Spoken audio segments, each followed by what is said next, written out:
గంజాయి బ్యాచ్కి గాని, రౌడీలకు గాని, గొడవలకు గాని, సెటిల్మెంట్ గాని మొత్తం ఎవరు చూస్తున్నారు తమ్ముళ్ళు? ఈ కిట్టే కదా అని అడుగుతున్నా మిమ్మల్ని. వీళ్ళందరి నాయకుడి కిట్టవునా కాదా అని అడుగుతున్నా. ఇలాంటి వాళ్ళంతా చేసి ఆడబిడ్డల పైన కూడా అఘాయిత్యాలు చేసే పరిస్థితికి వచ్చారు. నేను అడుగుతున్నా, పేరుని నాని, ముందు ఇది సమాధానం చెప్పు. నీ నీతిని దానికి ఇక్కడ సిద్ధంగా లేవని కూడా హెచ్చరిస్తున్నా. తమ్ముళ్ళు, ఈరోజు ఇంకొక విషయం మీరు చూస్తే మా తమ్ముళ్ళు చూపిస్తున్నారు. మందు బాబులు కూడా ఇక్కడ ఉన్నారు చాలా మంది.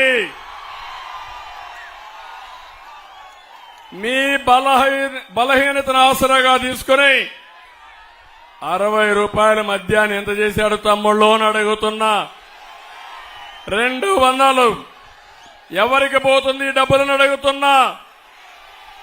జగన్మోహన్ రెడ్డికి అవునా కాదా అని అడుగుతున్నా. నేను చాలా ప్రభుత్వాలను చూశాను కానీ ఇంత అవినీతి ప్రభుత్వాన్ని నా జీవితంలో ఎప్పుడూ చూడలేదు.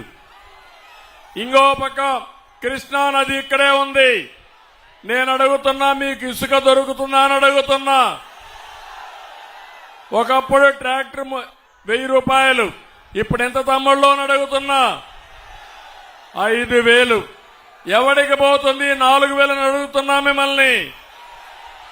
ఇప్పుడే బాలశౌరి గారు చెప్పారు, పోర్టు నేనున్నప్పుడు పీపీపీ మోడల్లో వాళ్లే డబ్బులు తెచ్చుకోవాలి, వాళ్లే కన్స్ట్రక్షన్ చేయాలని పూర్తి చేసే కార్యక్రమానికి చేశాం.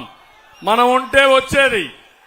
ఇప్పుడు ఈపీసీ అని అతన్ని క్యాన్సిల్ చేసి మళ్ళా లంచాల కోసం పోర్టును కూడా మార్చిన దుర్మార్గుడి జగన్మోహన్ రెడ్డి.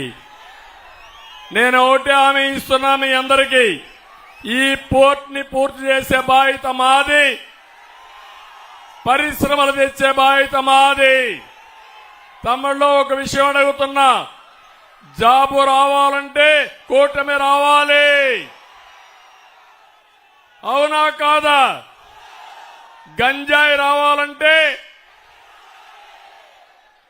గంజాయి కావాలన్నా జాబు కావాలన్నా మీకు? అందుకే మీ అందరికీ హామీ ఇస్తున్నాం. ఈ జిల్లాలో ఏ ప్రాంతానికి లేనటువంటి ఉద్యోగ కల్పన అవకాశం ఈ బందర్ నగరానికి ఉంది. బందరికి మళ్లీ పూర్వ వైభవం వస్తుంది. అభివృద్ధి చేసింది తెలుగుదేశం పార్టీ. మళ్లీ పూర్వ వైభవం తీసుకొచ్చే బాధ్యత మాదని మీ అందరికీ హామీ ఇస్తున్నా. ఈరోజు కేంద్రంలో బీజేపీ ఉంది, ఎన్డీఏ గవర్నమెంట్ ఉంది. మళ్లీ 400 సీట్లతో ఎన్డీఏ వస్తుంది. ఇక్కడ 25 పార్లమెంటుకు 25 గెలవాలి.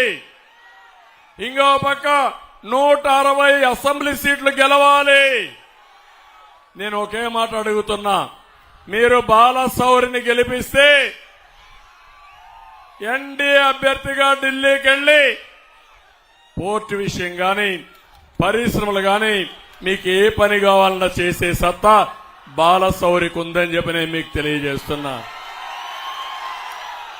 నేను అడుగుతున్నా, ఇప్పుడు వైఎస్ఆర్ కాంగ్రెస్ పార్టీకి ఓటేస్తే దేనికోసం పనిచేస్తారు తమ్ముళ్ళు అని మిమ్మల్ని అడుగుతున్నా. దేనికోసం పనిచేస్తారు? అవినాష్ రెడ్డిని అరెస్ట్ చేయకూడదని అడుగుతారు, అంతే కదా? 3 విషయాలు ఒకసారి చూడండి. జగన్మోహన్ రెడ్డి మమ్మల్ని తిట్టడం కాదు, నువ్వు సమాధానం చెప్పు. బాబాయ్ గొడ్డలి వేటు ఎవరేశారో సమాధానం చెప్పి తర్వాత ఓటు అడుగు. చెప్పే ధైర్యం నీకుందా అని అడుగుతున్నా. చెప్పాలనా లేదా అని అడుగుతున్నా.